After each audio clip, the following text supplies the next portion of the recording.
Rosario. Oh my gosh. Okay, sorry. My heart so went out to Julia in this entire film. Yeah. Were you kind of feeling sorry for yourself? Yeah, no, I kind of, it's amazing actually that somehow, some way, I think you have a lot of compassion for just about every character. Even when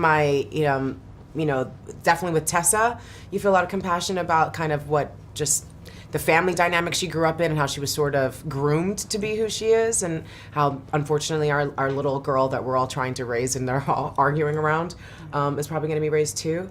But it was like, even when she brought in my ex who was abusive, like there's a moment where you're like, he's a victim too. Like, it was so amazing that you could even find compassion in that way. It's a pretty powerful film, I think, complex film that way. Yeah, and your character goes through such an arc in this film. I mean, is this seriously the juiciest role you've ever played?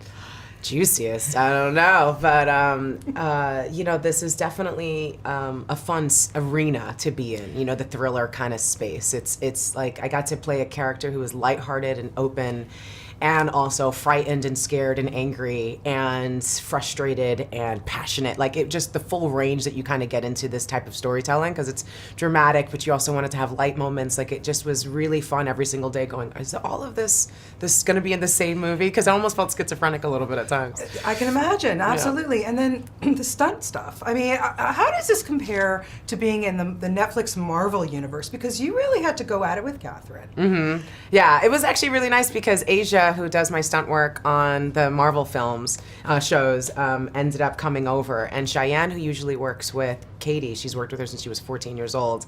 We all just kind of were like, in WrestleMania, it felt like we were just kind of I'll fight her. Oh, you gonna fight her next? Okay, I'll wait this one out, I'll watch. Like, tag me if you need me, I'll come in. It was just really like, ridiculous, because we're having this like really scary, horrible moment in the film, this culmination. We shot at the very end of shooting.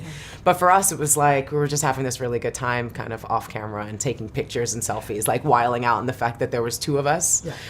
It's like every single time I'd look over, I'm like, wait, there's two of them now with bleached hair? It was a little unnerving. How did you get on with Katherine Heigl? I mean, this is such an intense role for both of you, but for her to stay in that psycho woman mode, yeah. Whoa. Yeah, it was great. I'm actually really grateful that she's not super method in that way and really stayed like super ice queen, that we were able to like have our fun moments with Cheryl Ladd and do our like Charlie's Angels photos and do all that kind of stuff, which was really great. Okay. But it was really funny because she's really funny, Katie. She's just a really funny person. And then all of a sudden she just turned into this ice queen, and we'd be doing this scene, but like, because she was so into what like her hair and her clothing and everything should look like, it was so precise, it also meant that all of us also had to deal with it as well. So we'd be doing this scene, and then one of those little pesky hairs would come out, and we'd have to like stop it, and there'd come a hand like, and I'd be like, we're just in the scene like really trying to stay dramatic. It was just really almost impossible sometimes not to just keep laughing.